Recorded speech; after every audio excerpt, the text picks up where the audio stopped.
So I'll do just a short introduce you again. Sure. Not like last week, but just Yeah. assert my presence and yeah. Cool. Yeah, we'll take some, if there's questions about last week, I kind of carved out a little bit of time for that too, so. Cool.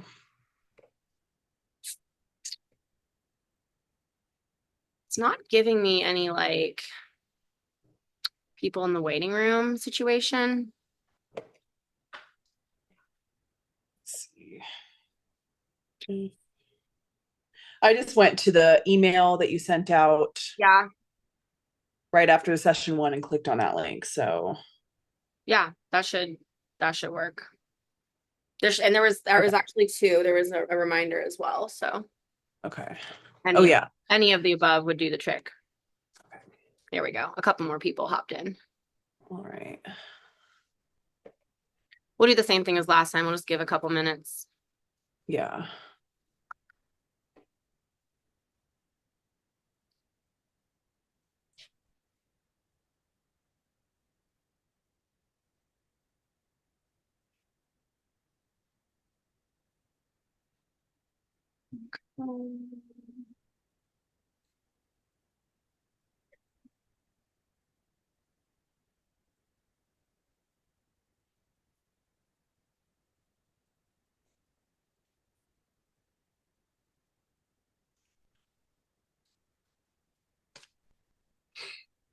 For the couple more of you who have just joined, we're just waiting a couple minutes.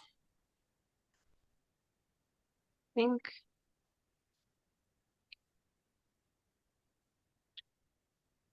think there was like two more people that said that they were going to try to join.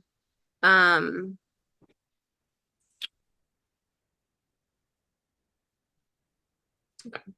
Someone actually just texted me about it. So hold on a second.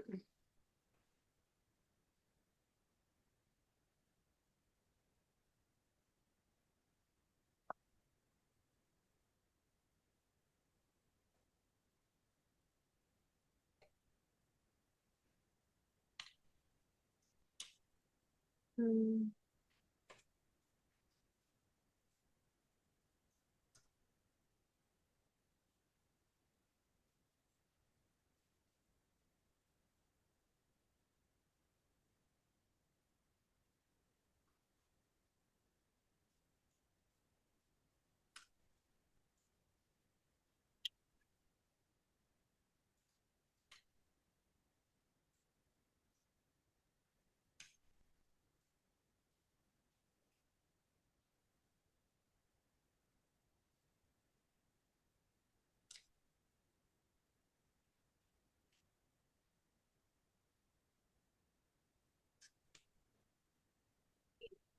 I think we're good to go here in a second. I just need to share again.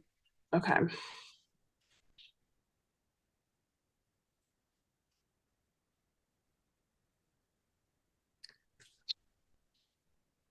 All right. We got the table of contents, Madeline. Yeah. Okay. Yeah, we're good. Okay, cool. Well, welcome everyone who is with us today to session 2 of the Conjugate Training Methods seminar. Hopefully, if you weren't able to join live last Sunday, you had a chance to watch the recorded session. I know it was a lot of information packed into an hour. I think typically this is probably something that we could dedicate more time to, but yeah, we're going to kick it off, I think, with maybe some time to ask some questions about that first session, if there's anything that needs more clarity or examples. And just a reminder, this session is being recorded.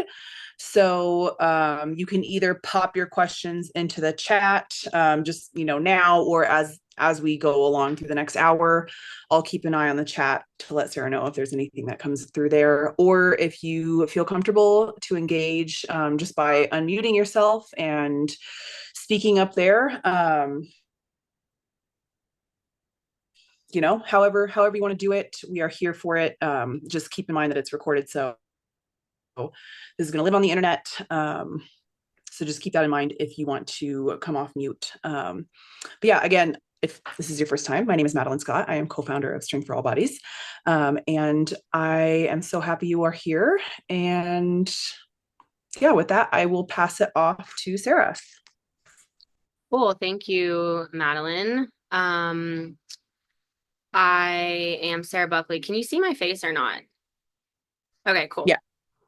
So we had our first session last Sunday, and really quickly to review, we started out with kind of where the conjugate method came from, the history, how it got to the United States from the Soviet Union and Eastern European countries. And then how kind of like I became involved in it. We talked about dynamic systems theory, assessments, what special strengths are, and then how to find the corresponding method to train those special strengths. And then we kind of talked about max, dynamic, repetition methods. I know that I still owe people information on all of the isometrics. I did some filming myself, but I just wanted to make sure that the content was high quality and I didn't want to pull somebody else's video for our purposes or anything like that. So is there any questions now that you guys have had a little bit of time to maybe think about the content, maybe even play around with some of it with yourself or the clients, look over what we went over on the slideshow? Do we have any takers for that? I wanted to leave a little bit of time at the front end, and so I'm happy to do that right now.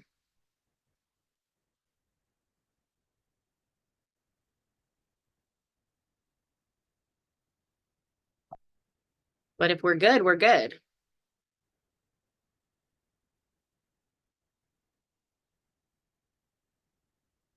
Anything coming up in the chats, Madeline? No, not right now. Okay. All right. Well, then let's move on to programming. So we're going to be looking at some conceptual stuff with programming, as well as next week is all going to be kind of breaking down case studies. I will send you guys out examples of programming ahead of time. That's going to be probably like a snapshot of maybe like a month's worth of training. I had asked for feedback from you guys on, you know, a particular individual or avatar or athlete that you'd be interested to know how I would approach programming. And it could be something as general as like boxer, but it could also be something like, how would you use the conjugate method to train somebody coming back from like an ACL or something like that, you know, after they've been released, you know, where, you know, the wellness PT, AT kind of spectrum starts to bleed into the strength coach spectrum. Like, and I would start to kind of like collaborate with that part of the team, and then I would kind of take it from there. So again, it can be something really specific, like a circumstance, or it can just be kind of like a general thing. I'm for sure going to share with you powerlifting programming, if that feels relevant to you guys. I don't know that we'll talk about that as much because I feel like that's every single thing on the internet that's like available about the conjugate method. So we're definitely going to talk about general population, and then other things that you guys submit, I'm happy to work on. Okay, so we're going to start out with talking about the force velocity curve and accommodating resistance. And if you are a strength coach or you are strength coach adjacent, the force velocity curve is something that you are probably familiar with. And it is kind of an easy visual to understand velocity training, not just when we're talking about bar speed, but this curve can also be used for like human speed, like sprinting or not sprinting. So it's the inverse relationship between the force a muscle can generate and the velocity of its contraction. So I'm just going to kind of read through this definition here on the left side.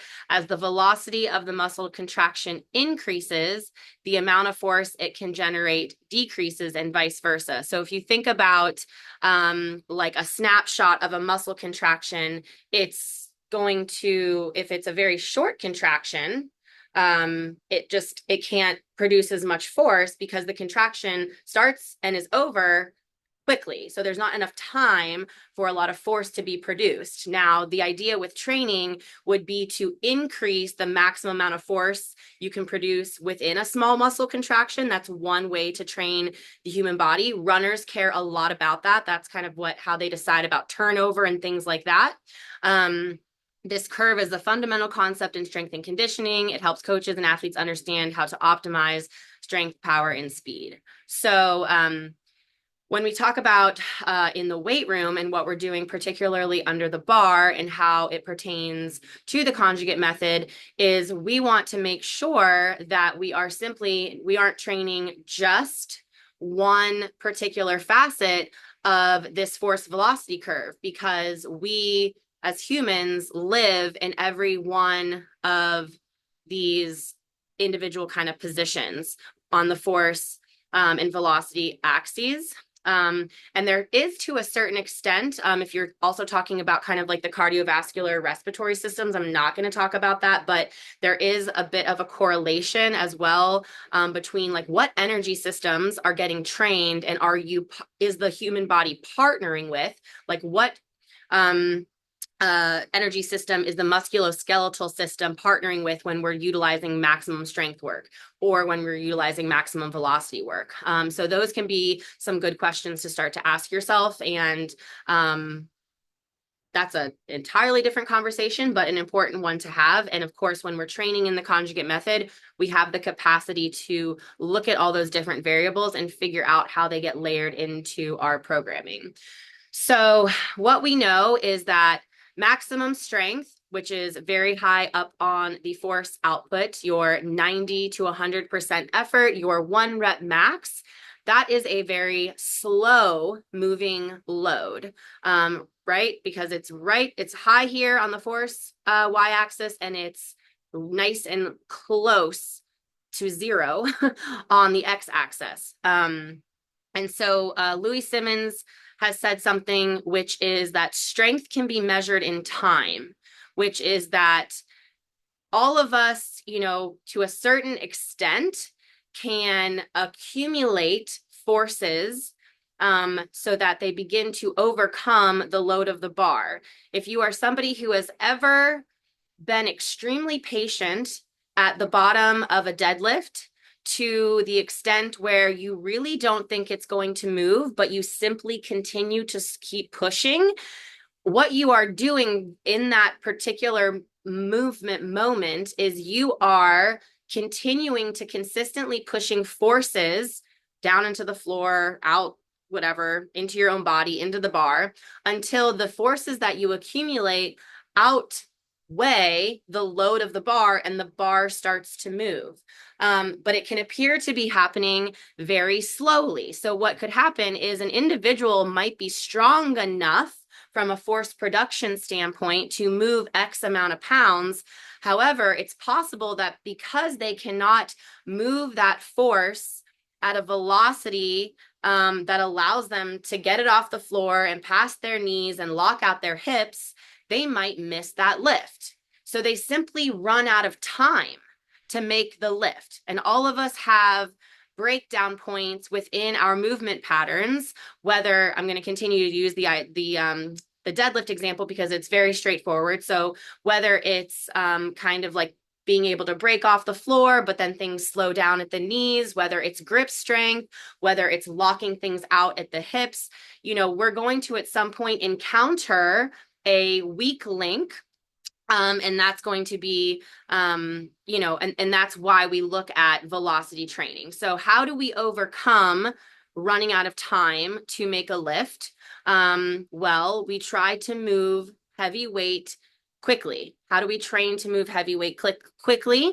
We look at the force velocity curve and we start to implement something called accommodating resistance. So I'm going to talk about that in a moment. But before I do, we're going to kind of come down here on the other end of the force velocity curve and talk about maximum velocity, which is meaning that you are moving less than 30% of your 1 rep max as quickly as you possibly can.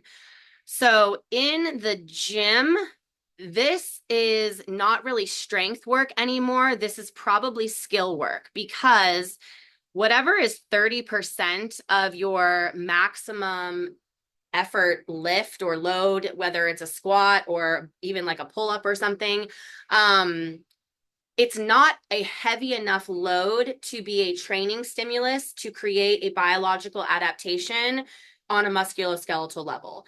The force that's being input to your cells isn't a strong enough signal for the cells in your neurological system to recognize that something needs to change. So your neurology could change because you're basically getting practice. So this could be kind of where skill work is done. This is also potentially where you're doing like plyometrics and things like that. But I'm going to kind of come back into this middle section because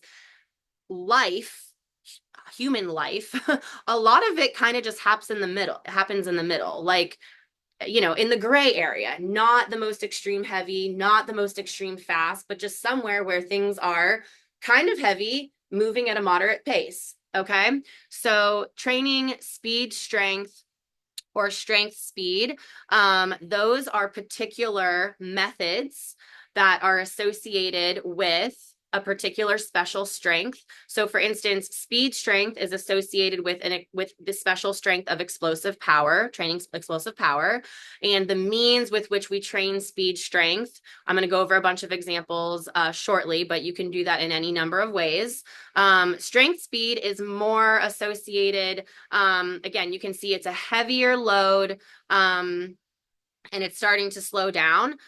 This is actually probably where most athletes who play a power sport are living, because they are probably not truly taking one rep maxes to failure. They are probably just getting an extremely strong stimulus, particularly the ones that are quote unquote strong enough for their sport, and they don't necessarily need to push their one rep max up any further. So the way that we make sure that we're training both this end of the curve and this end of the curve is that we train different methods, sometimes on the same day, but in the example that I'm going to give, on separate days.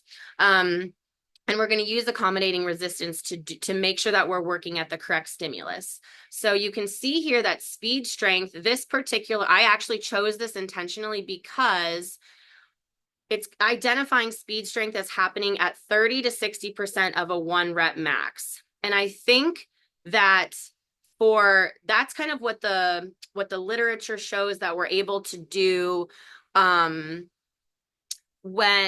definitely for like an untrained population for sure.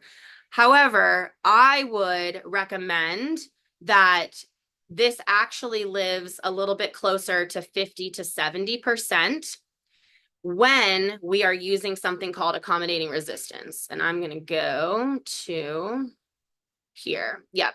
So accommodating resistance is what folks know, and what Conjugate is typically known for is when we add bands or chain or both to our bar weight. So this is probably one of the most frequently misinterpreted, or people have the biggest challenge kind of understanding how to set things up here.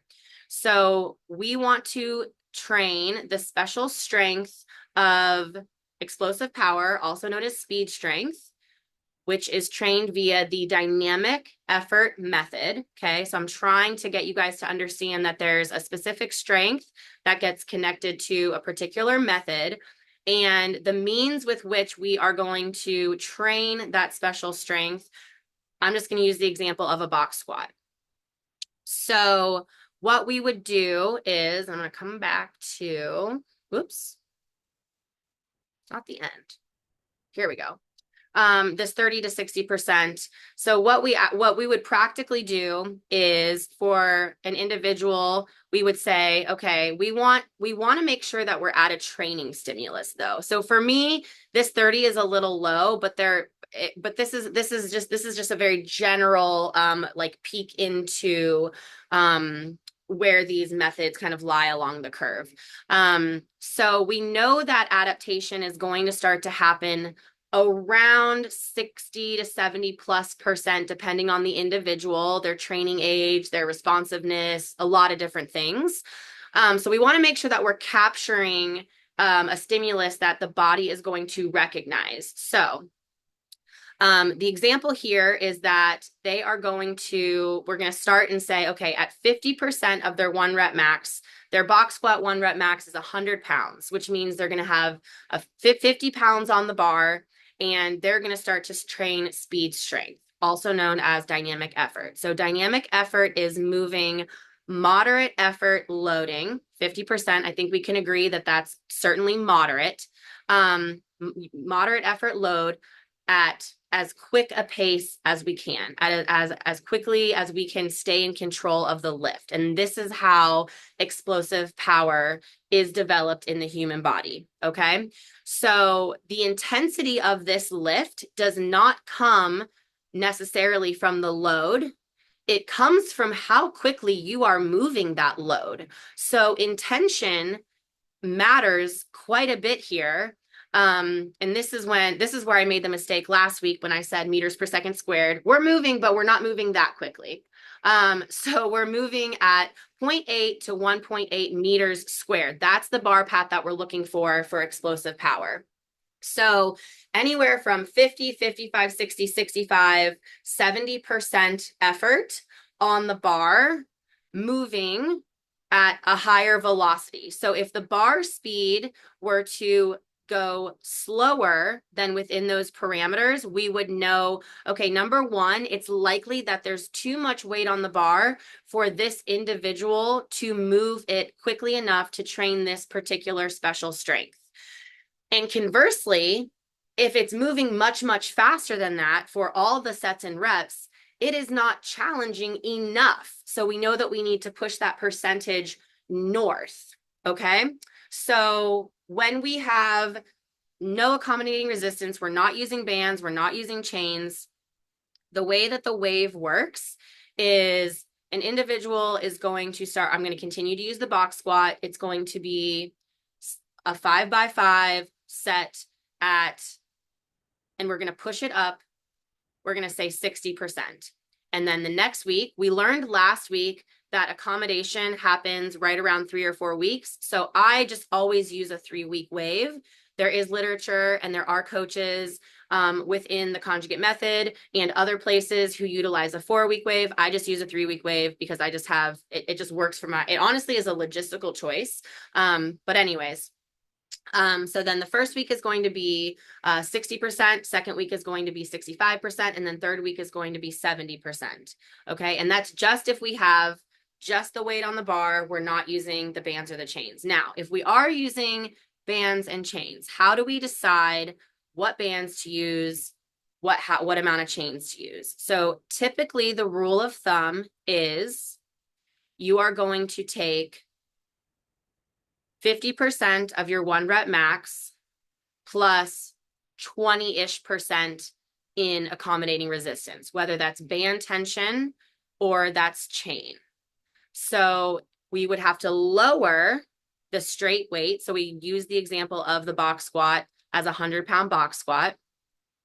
So we're going to use that 50 pounds on the bar, and then we're going to find the equivalent of 20% in band tension on both sides of the bar, or 20% in chain weight, which in chain weight of 100, that's 20 pounds chain weight. So you'd have 10 pounds in chain weight on the left side of the bar, 10 pounds in chain weight on the right side of the bar in this example. Now, bands, they're a variable resistance, as are hanging chains. But bands are very obviously a variable resistance because every single little teeny tiny bit that they get stretched, it increases the resistance that you're experiencing against that band. So how much band tension should an individual be using? So there's some very general parameters for that. And there's also ways to measure band tension. A luggage carrier weight thing is like the most common. Obviously, it's not designed to do that, but that's one of the things we use it for. And really, like, how much band is on the bar it's I don't want to say it's impossible because it's not impossible, but it just isn't practical to calculate the exact weight that you're experiencing. Because first of all, you're only experiencing that exact weight at the top. You could probably say, okay, I'm experiencing this amount of straight weight, 50 pounds, which is going to be consistent throughout the whole movement, plus whatever the maximum amount of band tension is when you unrack the bar. And then you could probably eyeball where your bottom position is. And then you could say, this is how much weight is here. This is how much weight is here. I don't coach my athletes to do that. I don't utilize those numbers either. All I know is if you move X amount of weight, you're using this color band because this color band is associated with this amount of tension, and so on and so forth. Now, there's 1,000 different ways to set up, particularly bands. Hanging chains, not as much because you just need to find a way to attach chains to a barbell. So the most important thing when we are utilizing accommodating resistance, which again, that's just you adding a variable form of resistance to a straight weight. So I'm using this example as a box squat, but we're going to go into some examples with accessory movements as well. So the important thing is that you are just setting up your band resistance the same every single time, because you just need to compare it to what you've done in either previous waves or just simply the week before, because you're going to be repeating the same variation of movement, or your clients are. But so the setup needs to be the same. You can't just, change the setup because it's going to change the amount of resistance. So this is where understanding concepts and fundamentals is so important, because if you are somebody who is going to utilize the conjugate method for yourself or for others, there is a good bit of critical thinking involved. So it's not uncommon for me to assign something to my clients, and I'll say something like, safety squat bar, box squats with bands from the front, for instance. That's kind of like it's not a crazy variation, but it's like a little bit of an outside variation. And because I have athletes who are in all different kinds of gyms all across the country, some of them are going to have access to a monolith. Some of them are going to be squatting out of a power rack. It's all over the place. So I'm giving them, this is the general, like, we need bands from the front, we need a safety squat bar, and we need a box. Then they have to use their own brains to figure out and problem solve a setup that will get them to this variation. And then they just need to be consistent with their own setup. So typically how I would communicate with them is they might say, hey, is this setup what you meant? And I can say, yeah, that's perfect. Go ahead and do that. And I always try to remind them, just remember how you set it up. Because if you ask me again, I will show you how I'm going to set it up with the equipment and, the rig that I have, and that it's going to be a close proximity to what you have access to, but it's not going to be the exact same thing. So with band tension, it's very important for you all to just come up with your own way and then stick with it. And, there's lots of information about that on the internet, and I'm happy to answer individual questions.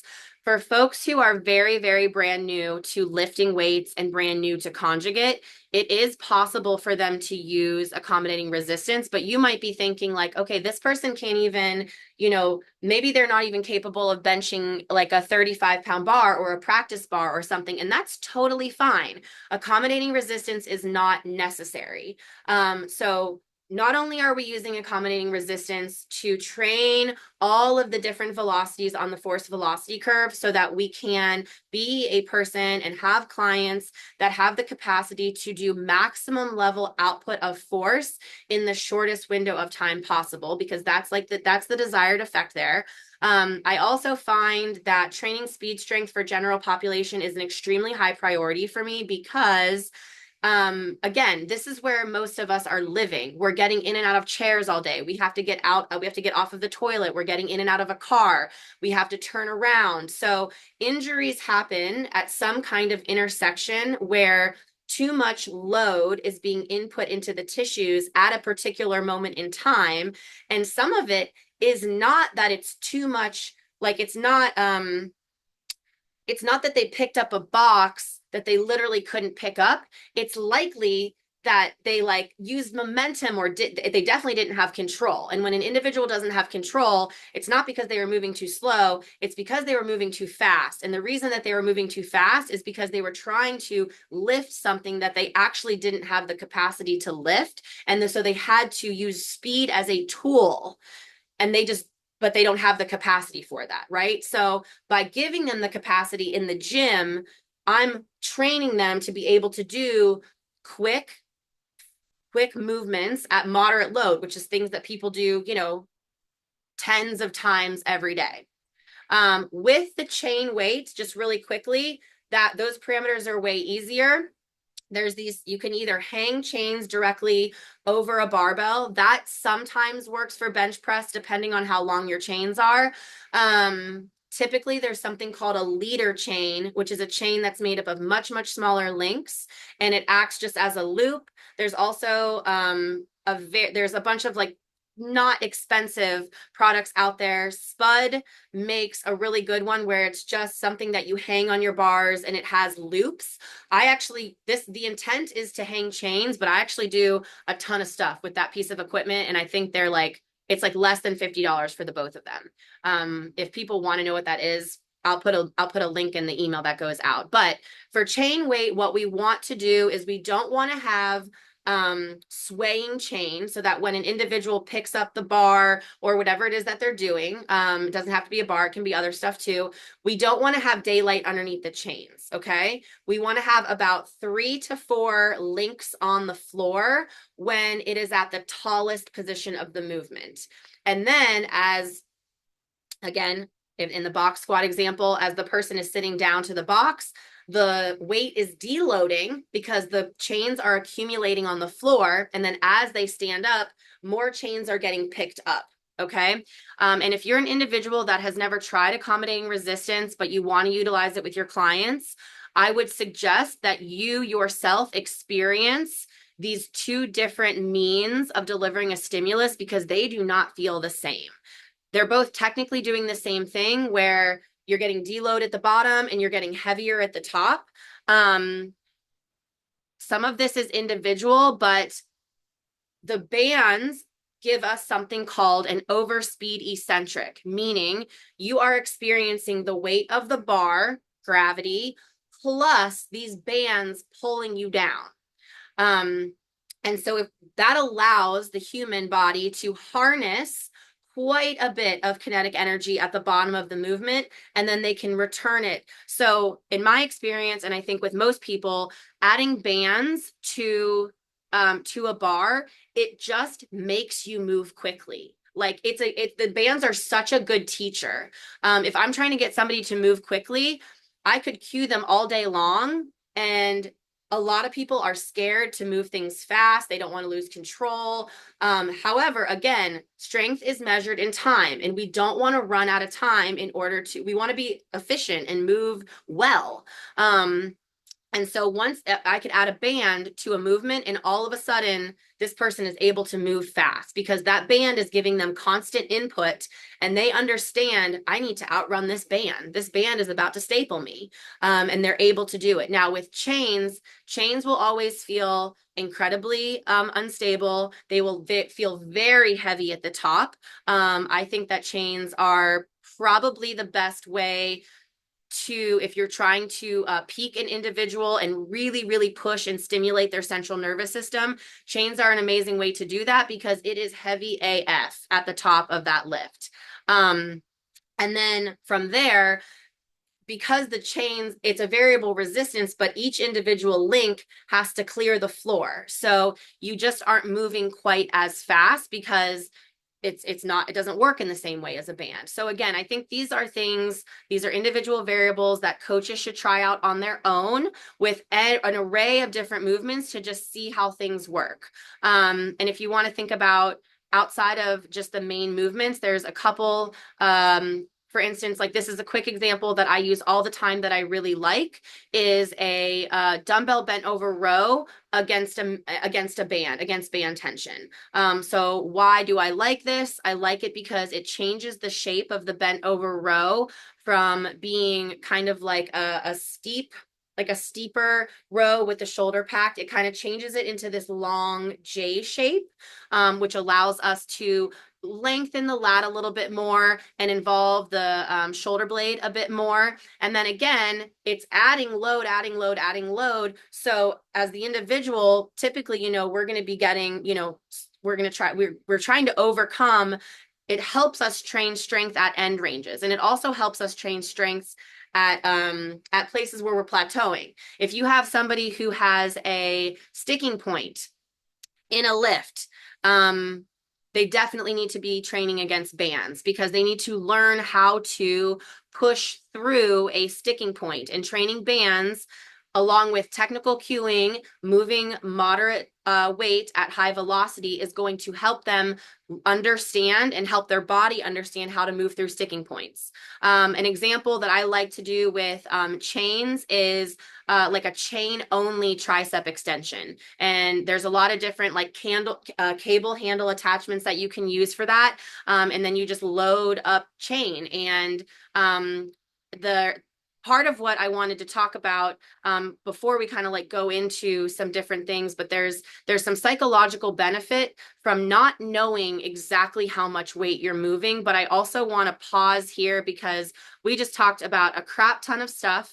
And I want to give people the opportunity to kind of like breathe. There might be some questions. Madeline, you can let me know if there's stuff in the chat or if people want to come online and unmute themselves. Let's take a minute here. There's nothing in the chat. And yeah, I just want to reiterate and affirm. Yeah, this is a lot. It can get pretty technical too. There are no silly questions. I am always texting Sarah asking like, what is the meaning of this? What am I doing here? So yeah, like, please don't hesitate to ask any questions. Sarah, I'm wondering if you can maybe in the follow-up to this session, you can share some of the videos you have of the setups of bands and chains so that people can in like trying it out for themselves. I'm texting myself that right now. Okay. And I'm also wondering if it's hard for me to picture accommodating resistance in like non-lifting ways. And I'm just wondering like for like maybe for football, like maybe, the pushing thing we were talking about, like you can add bands there, but like, in a non-lifting capacity, can you maybe share a couple examples? You mean like a non-barbell capacity? Or like or body weight. Yeah. Or, like not a dumbbell either. Yeah. Yeah. Okay. Just, so bands some and of those chains, bands and chains can be added to almost any machine also. And anytime you add a band to something, you are increasing that eccentric effect of that training. So for instance, maybe with like and again, I don't have a video on hand, but I can certainly create one. Say like a seated like row machine, like an old school hammer strength row machine or something like that. So it's a plate loaded machine. You've probably got handles here that you can do either neutral grip or underhand, and then you've probably got like a low row. Like there's machines like that out there. Like we don't have one at my gym, but they're available. So typically how that setup would work would be plates get loaded onto that machine and then, people row. It's more like definitely something that you would think, oh, bodybuilder, right? Because it's a little, your chest supported here. It's one of those where you kind of like straddle it. You're not using free weights. You can probably do a single arm variation there. So what would be the benefit of figuring out a way to add a band to that movement? Well, all the stuff I just said about the dumbbell but you're in a fixed range of motion here because you're on the machine. So you have to move how the machine wants you to move, which is not the end of the world. I love machines. I love free weights. Everything is a tool and has its place within strength and conditioning. However, what's cool then is, again, as I'm, going into length on this machine in the eccentric portion, because of the band tension, it's getting lengthened and harder here. And then it's not just the weight, not just the straight weight pulling me back at a consistent. So say I'm rowing like a plate and it's 45 pounds. So I'm pulling 45 pounds every single step of the way from point A to B without the band. And then I'm releasing 45 pounds every single step of the way without the band. But as we know, is if I were to hook a band on there somehow, it's 45 pounds plus whatever band tension accumulates into my end range back here. And then that band is going to try to aggressively pull me back into, elbow extension, protraction, whatever I'm set up to do. And I'm going to have to focus more on that eccentric just so that the band doesn't yank me back to my point A. So I like that we get an opportunity to train eccentrics anytime we use a band. There's also some carryover to connective tissue. So eccentric training is very, very good for connective tissue. So again, when we're thinking about the conjugate method and I want to layer training inputs and stimulus into my training, it's like, okay, cool. Row for hypertrophy, row for upper back strength. Maybe I'm also going to use this row to help me identify like a very specific part in my lats because I want to use that tissue and carry over for my bench press. And oh, now that I have a band on here, now I'm training on the force velocity curve. So I'm moving moderate weight quickly. I'm learning how to be explosive with my upper body. And I'm also improving the connective tissue in my whole arm, particularly my elbow, which people get pissy elbows all the time. So that would be where adding something like that to a machine. Is that an example that you meant, Madeline? Yeah. Yeah. And then Okay. it dawned on me like we do stuff where it's just the resistance band as well, like Exactly. tricep pull downs and stuff like Yeah, that. So exactly. So resistance band can be used. Actually, I did an entire strength and conditioning program for a high school track and field team that had 135 athletes, and they had I guess they were calling it a gym, but it was like the athletic training room with like a empty space adjacent to it that had like an elliptical and then like a couple of 10-pound dumbbells. So number one, there's no way 135 girls are going to fit in there. And number two, like it's not enough weight. So I designed a band only program for this high school team. And then it was, well, highly accessible because all they needed was space, highly affordable, all they needed was bands.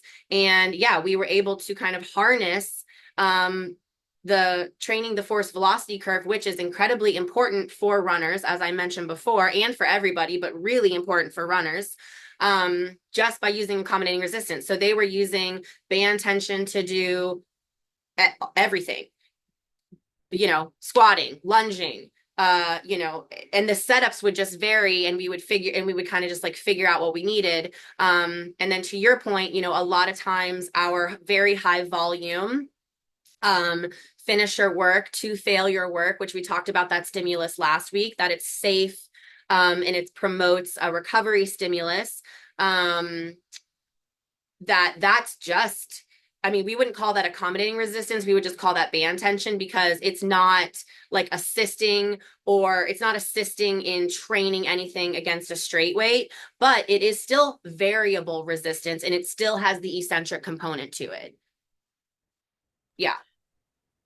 there are a couple things in the chat. Okay, cool.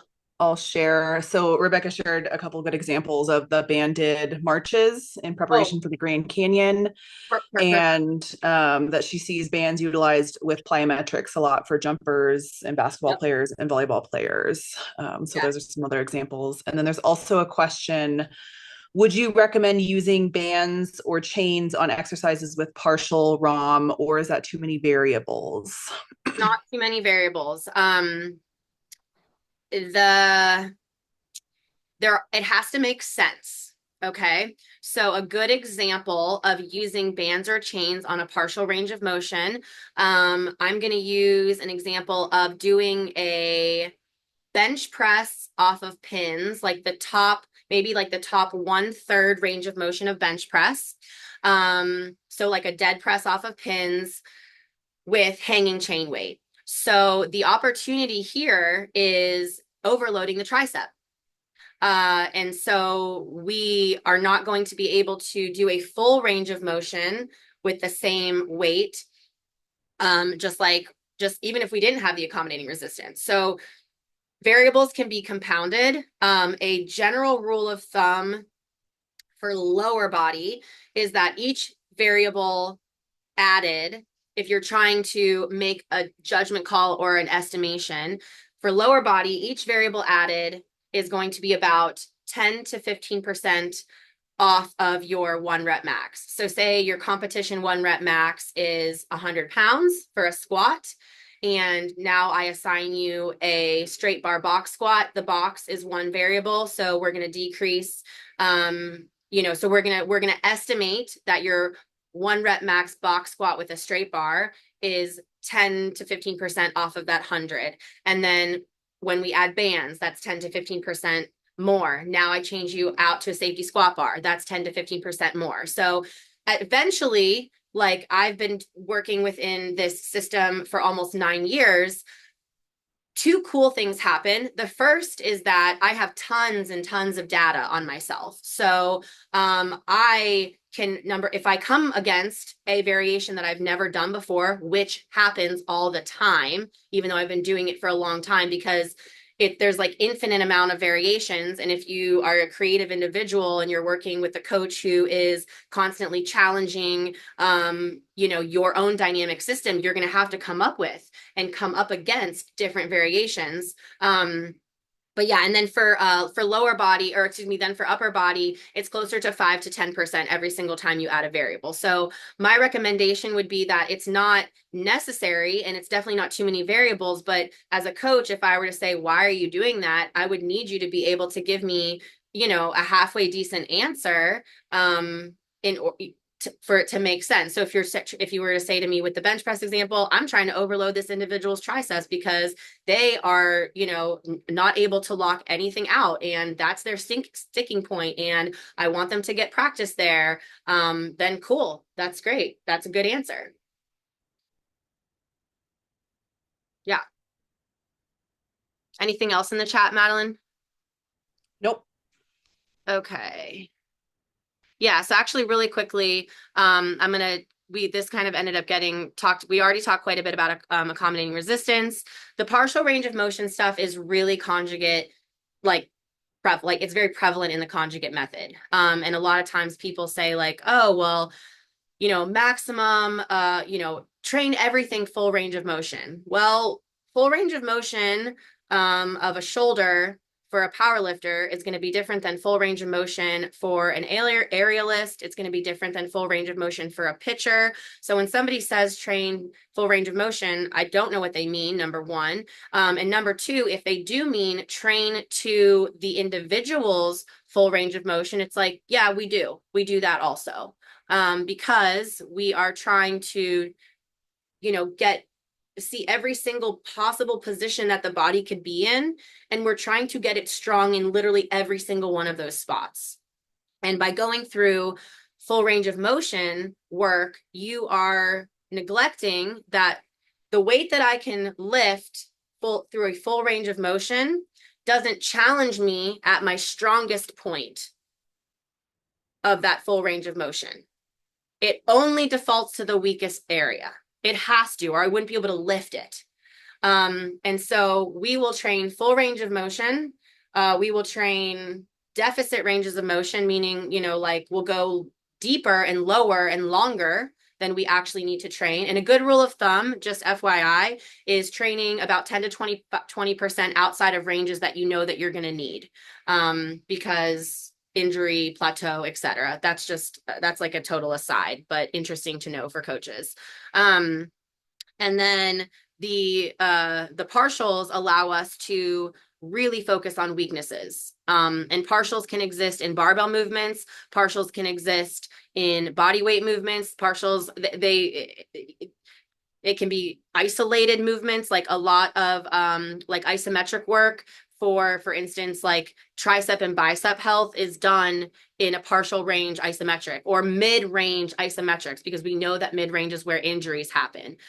So consider that ranges of motion are a tool, and they are a variable to be manipulated in order to increase or decrease both the volume and the intensity of the exercise, just like we would use load, speed, tempo, etc. Okay, so the more tools that we have as coaches, the more specific and better we can serve our populations.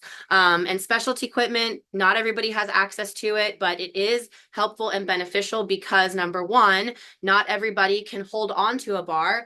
However, a lot of people would benefit from having their spine loaded. A lot of people would benefit from understanding how to organize their entire bodies around a load. So specialty equipment kind of gets shoved into like, oh, that's just for elite, blah, blah, blah. Well, I don't know why, because it's actually, a lot of it is like easier to use than a straight bar.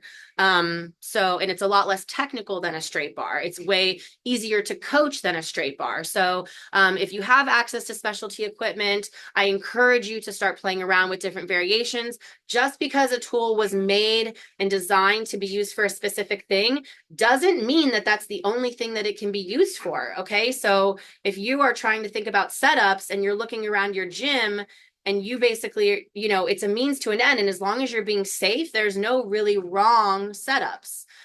We talked about the accommodating resistance. The Supra Maxes, those are utilizing reverse bands. So bands would be hanging from a rig and the barbell would run through, or, this is doing a banded pull-up. It's helping deload your body weight, right? This is like doing a TRX row. This is like those kinds of things, using TRX to do a split lunge or something. So it's the same exact concept. However, if we're going to be utilizing a barbell, the reason that we're doing it is to get an overload on a full range of motion lift, likely. Okay, so because we're having the bands help us out of the bottom, again, whether it's a bench press, like there's a lot of different variations we can use. That would be like a Supra Max, not as commonly seen in general population. There are times when I would utilize it, but it is a very specific and high central nervous system demand. So that individual better be trained and ready to rumble from a recovery energy management standpoint, as well as kind of, from like a central nervous system energy management standpoint as well. So that kind of goes over that stuff. Any questions there?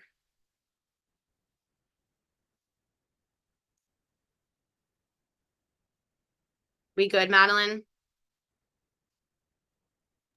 Yeah, good to go.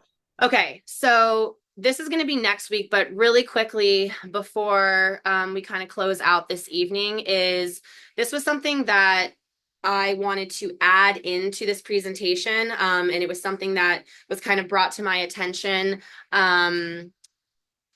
last week, and I just didn't put it in the table of contents, and I didn't make enough time for it, but I'm going to talk really briefly about it right now, and that is, how would the conjugate method compared to doing something more linear based or periodization based from a mental emotional standpoint? Because even though I am a coach with a very specific emphasis on the musculoskeletal system, my job is to program and support people with that programming so that they can get stronger, they can build muscle where they want to build muscle, they can run marathons, climb mountains, do powerlifting meets. Whatever they want to do. Like, my job is to help them build their body, build their physical body so that they can do those tasks. However, we talked about this with assessments and things. None of us operate or live in a silo. And performance, whether you are someone who has elite sport performance goals, or you are somebody who is just interested in challenging yourself, bettering yourself, and you're in the gym to get strong, improve your longevity, improve your quality of life, what is helpful to give clients to do? What is helpful to assign them when we are asking them to do really hard physical things, and we also want to improve their mental and emotional resilience? So something that I really believe in, and that, again, the conjugate method totally supports, is being process oriented versus being results oriented.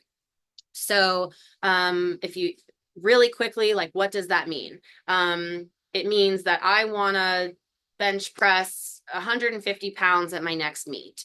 So focusing on that 150 number, and in a linear coaching model, we would basically peel out percentages based on that 150. And I would just be working up to that 150 week after week after week. And I'd be assigned a specific number to hit. And the number is a result. Okay.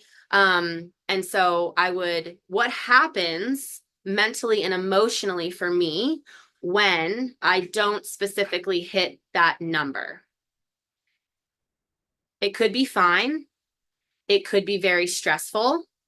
Um, I don't think that that model addresses the dynamic system of the individual very well, because a number is being assigned to somebody. Maybe we're doing like a 12 meet prep or something, a 12-week prep or something. A number is being assigned to a person 12 weeks out from their meet.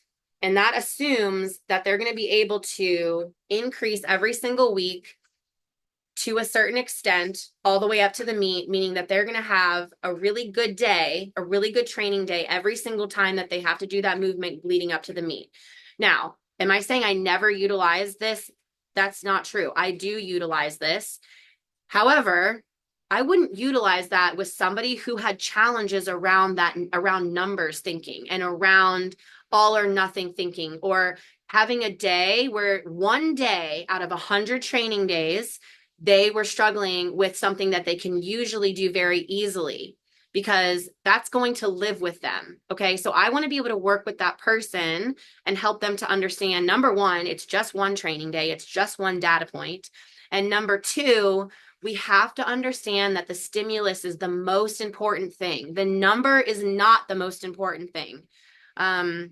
Myself, my clients, my training partners, people who are much stronger than I am, people who are much more knowledgeable than I am, we have had days in the gym where we are lifting, I'm being serious when I'm saying hundreds of pounds less than we have lifted before on the same variation. So we're kind of comparing apples to apples. But it was like the hardest lift that we've ever done. We were grinding it out, and why did that happen? Well, maybe we know why. Maybe it's because I had a crappy night of sleep. I'm underfed. I wasn't hydrated. I haven't been taking care of my recovery, or maybe it just happened. But I don't need to sweat. Am I weaker? No, I'm fine.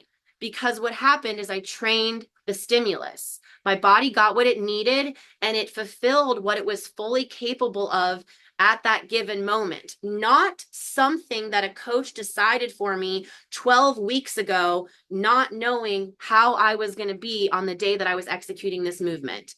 So not totally understanding how much weight is on the bar because of bands and chains, and not totally understanding, how much you should be getting on a specific variation because you've never done it before. And having a little bit of, it is a bit of a, I'm not going to lie, like, there's a learning curve, there is a cognitive load involved, there is critical thinking involved with being somebody who correctly applies and utilizes the conjugate method. However, I have found even people who, honestly, a lot of people who are general population, they love the variation. They love all the bells and whistles. They feel like badasses. They feel empowered. And it's one thing to ask an athlete to do the same thing week in and week out, because that individual has already said, I'm an athlete, I have a serious goal, I'm disciplined, I'm this, I'm that, I'm the other. But I don't want to ask that of my general population people. I want them to have fun. I want them to want to come to the gym. And novelty, to a certain extent, programmed intelligently and with good reason, is a compelling way to keep people entertained in the gym. And a byproduct of them being entertained in the gym is that they stay there a long time and they get stronger and they improve their quality of life and they make connections. They meet people. So many good things happen when they can be there. So I just really wanted to put an emphasis on, kind of making sure that, number one, you are either checking in with your clients or checking in with yourself about process oriented or results oriented thinking. And this is, again, a super short conversation on that. I'm happy to answer specific questions about that. And just also knowing, like, having some self-awareness about what kind of person you are and making sure that the methodology that you are using with yourself is actually improving your mental and emotional state and not making you feel worse or even neutral. Like, I don't think feeling neutral about your training is good enough. I think you should feel awesome about your training. But that's just my 2 cents. So we're right on time. The last thing I'm going to say is, like I said, next week we're going to go over all of this stuff. Okay. And you're going to get a bunch of documentation from me. If you care and want to hear about something specific, I'm just going to say, get it to me before end of week, before Friday. And if I need to work on something a little bit before next Sunday, I can. Questions? I know we're going to wrap it up, but I'm available for a couple more minutes if people want to talk.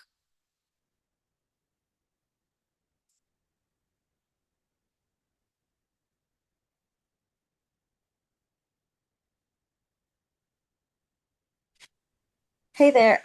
This is Mary. Hey. I don't have a question. I just wanted to say that it was very helpful to me when you explained that the weight that you can lift with full range of motion will be very different from the weight that you can lift at your strongest range of motion, because I think that's something that I was always confused about with accommodating resistance or just using bands or anything in general, is like, Okay. how is that different from just adding more weight with a dumbbell or something like that? And so that I just wanted to say that that was super helpful and like a light bulb moment for me. So thanks. Okay, yeah, you're welcome. And yeah, we that's kind of one of the things that people will say about the conjugate method is like, why would you want to move moderate weight when you're trying to get stronger? And the short answer is, well, because we want to train sticking points and we want to train the force velocity curve. And if you're not using accommodating resistance, you're not using the force velocity curve to its fullest extent. But the other answer is that it's the band tension or the chain weight plus the weight on the bar. So it also allows us to be always training within a training stimulus, but not necessarily having, it's also like not as high impact as just, a 50 pounds on the bar plus band does not feel like the same thing as 50 pounds or 70 or 80 pounds or something like that. Like 70 or 80 pounds feels heavier than 50 plus band tension, and you got go and try it. You don't have to take my word for it. Go and try. Thank you, Mary. What else we got? Some thank yous in the chat. Oh, People cool. are Okay. Yeah. excited Thank you for guys. next week. Yeah, just like 10 minutes in, I was already having just like things are clicking. Okay, good.